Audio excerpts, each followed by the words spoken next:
ඔන්න එකුමත් එක කාලෙක එක්තරා ගමක දුප්පත් පැල්පතක කිරිහාමි එයාගේ අත්තම්මා එක්ක ජීවත් වුණා. ඉතින් දවසක් කිරිහාමි වැඩ කරලා ගොඩාක් මහන්සියෙන් ගෙදර ආවා.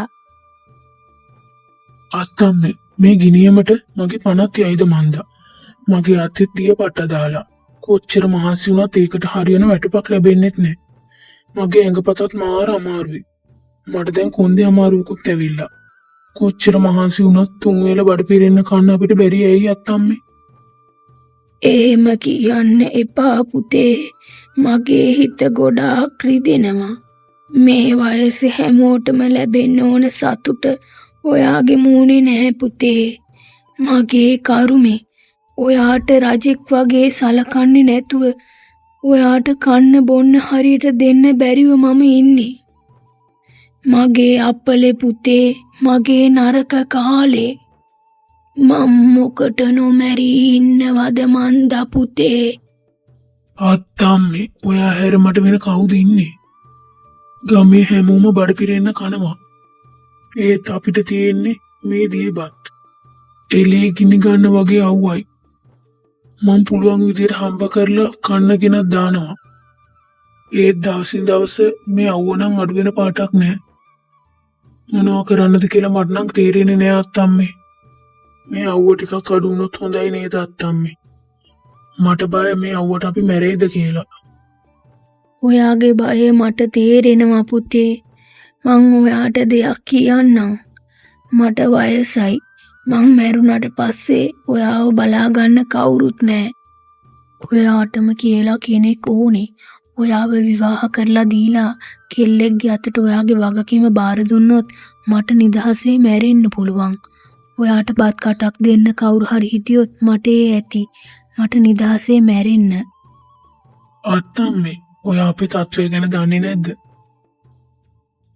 බත් වේල දෙකක් කන්නේ අපි ගොඩක් අමාරුවෙන්. මට කවුද අත්තම්මේ දුවව දෙන්නේ? ගමේ හැමෝම මන් දිහා බලන්නේ අනුකම්පාවෙන්. කවුරුත් මට යාළගේ දුවව දෙන එකක් නැහැ. මගේ ජීවිතේට කිසිම ගෑනු ළමයෙක් එන එකක් නෑ අත්තම්මේ. මම මේ විදිහට තනියම ඉඳලා මැරිලා යන්නම්. මගේ විවාහය ගැන හිතන්නේ නැතුව අත්තම්ම හොඳට ගිහින් නිදා ගන්න. ඉතින් ඔහොමම ටික දවසක් ගෙවුණා. දවසක් කිරිහාමි වැඩට යන්න පිටත් වුණා. අත්තම්මා ගෙමිදුලේ වාඩි වෙලා හිටියා. එතකොට තරුණ ගෑනු ළමෙක් අත්තම්මා ළඟට දුවගෙන ආවා. එයාගේ ඇස් කඳුලින් පිරලා තිබුණේ.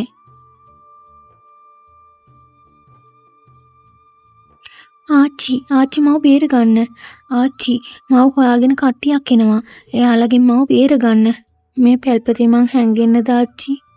අනේ මව බේර ගන්න ආච්චි. අනේ දුවේ ඇතුළට ඇවිත් ඉඳ ගන්න. ඔයා බය වෙන්න එපා දුවේ. මේ දුප්පතාගේ පැල්පතට කවුරුත් එන එකක් නැහැ. ඔයා අහු වෙන්නේ නැහැ. ඉතින් හවස් වෙලා කිරිහාමි ගෙදර ආවා. මේ ගෑනු ළමයාව දැකලා එයා පුදුම වුණා. ඒ ගෑනු ළමයා ගොඩක් ලස්සනයි. ඒත් එයා ඇඳන් හිටපු ඇඳුම හරිම පරණයි. ඔයා කවුද? අපේ ගෙදරට මොකටද ආවේ? මම ආව මීට කලින් දැකලා නැහැ. මගේ නම ලිහිණි. මට කවුරුත් නැහැ. මම පොඩි කාලෙම මගේ අම්මයි තාත්තයි නැති වුණා. මම පිට ගමකට යන ගමන් හිටියේ. කට්ටියක් මට විහිළු කළා. මාව එලවගෙන ආවා. ඒ නිසයි මම මෙහෙට ඇවිත් හැංගුනේ. අත්තම්මේ අදට විතරක් මෙයා මෙහි හිටපු දෙන්න. හෙට උදේ පාන්දරම යන්න කියන්න. ගමේ මිනිස්සු දැක්කොත් පද හදයි. අපිම ජීවත් වෙන්නේ බොහොම අමාරුවෙන්. ඒ අතර තවත් ප්‍රශ්න දාගන්න ඕනේ නැහැ. එහෙම කියන්න එපා පුතේ. ඒ කෙල්ලගේ ඇස්වල ඇත්ත පේනවා. පව් මේ ගෑනු ළමයා මෙහෙම හිටපු දෙන්න. ඉතින් එදා රෑ කිරිහාමි එළියෙන් නිදාගත්තා. අත්තම්මේ ඔයාගේ මුණුපුරා පව්. ගොඩක් මහන්සි වෙලා වැඩ කරනවා. ඔයාලා අමාරුවෙන් ජීවත් වුණත් මට උදව් කරනවා. මේ කාලේ මුදල් තියෙන අයට වඩා හොඳ හිතක් තියෙන අය තමයි හොයාගන්න අමාරු. ඔව් දුවේ මගේ මුණුපුරා ගොඩක් හොඳ කොල්ලෙක්. එයා කවදාවත් එයා ගැන හිතලා නැහැ. මට එකම එක ආශාවක් තමා තියෙන්නේ. ඒ තමා මගේ මුණුපුරාගේ විවාහය. දුවේ ඔයාට කවුරුත් නෑනේ. මගේ මුණුබුරාව ඔයා විවාහ කරගන්නවද? එයා ඔයාව හොඳට බලාගනි. අපි ළඟ මුදල් නැති වුණාට ආදරේ නම් ගොඩක් තියෙනවා. ආච්චි මට දවස් ටිකක් දෙන්නකෝ මං හිතලා කියන්නම්. ඉතින් ටික දවසකට පස්සේ ලිහිණි මේ කසාදයට කැමති වුණා. ඉතින් කිරිහාමී ලිහිණි කසාද බැන්දා. එයාලා විවාහ වෙලා ටික දවසකින්ම අත්තම්ම නැති වුණා.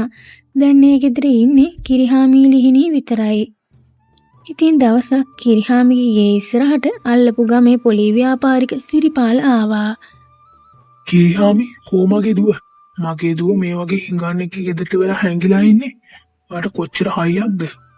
මගේ දුව ගෙදර හැංගගෙන ඉන්න තරම්. මහත්තයා කවුද? මගේ බිරිඳට ඔබතුමාගේ දුව කියලා කියන්නේ. එයාට කාත් කවුරුත් නැහැ කියලා තමා මට කිව්වේ. මං එයාව විවාහ කරගත්තෙත් ඒ නිසා. ඔබතුමා මොනවද කියන්නේ කියලා මට තේරෙන්නේ නැහැ. මගේ දුවට කාත් කවුරුත් නැහැ කියන තරම් කොච්චර හයියක්ද? පොලි ව්‍යාපාරික සිරිපාලක දුව ලිහිණි. ලිහිණි දුව තාත්තා ඇවිත් ඉන්නේ. ඉක්මනට එළියට එන්න. මට කාත් කවුරුත් නෑ තාත්තේ.